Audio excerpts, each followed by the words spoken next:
రాజకీయ నాయకుల్లో జేసీ ప్రభాకర్ రెడ్డి ఒక డిఫరెంట్ పొలిటీషియన్. అందుకే ఆయన ఏదైనా వివాదాస్పద వ్యాఖ్యలు చేసినా కూడా టీడీపీ అధిష్టానం పెద్దగా సీరియస్గా తీసుకోదు.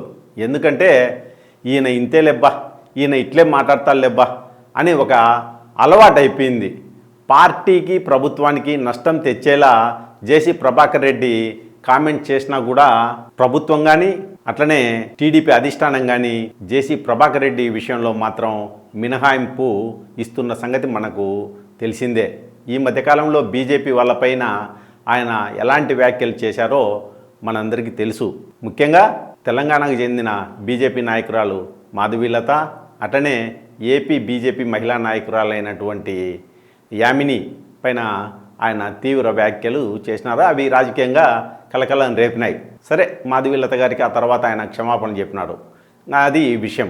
మనకు అంటే ప్రభాకర్ రెడ్డి అంటే ఇంతే అనేది ఈ ఏపీ రాజకీయాల్లో ఒక ముద్ర పడిపోయింది.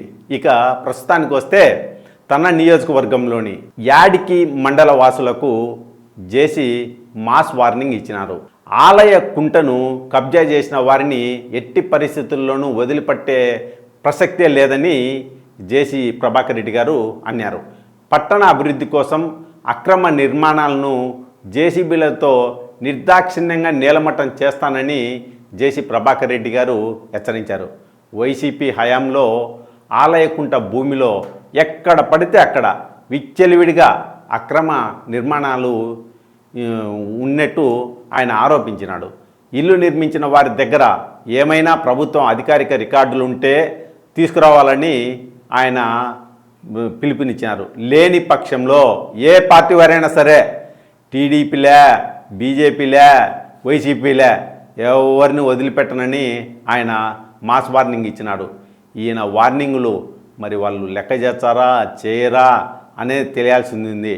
ఎందుకంటే ఇప్పుడు జేసీ ప్రభాకర్ రెడ్డి గారిని లెక్క చేసే పరిస్థితి లేదు. ఈయన ఇట్టే మాట్లాడుతుంటాడని అనుకున్నాం కదా, అట్లనే అయిపోయింది. అందరికీ అలవాటు అయిపోయింది. ఈయన హెచ్చరించంటాడు, మనం ఇంతే ఆయన ఇంతే అనే రకంగా పరిస్థితి అయిపోయింది. కాబట్టి మరి జేసీ వార్నింగ్ పనిచేస్తుందో లేదో చూద్దాం.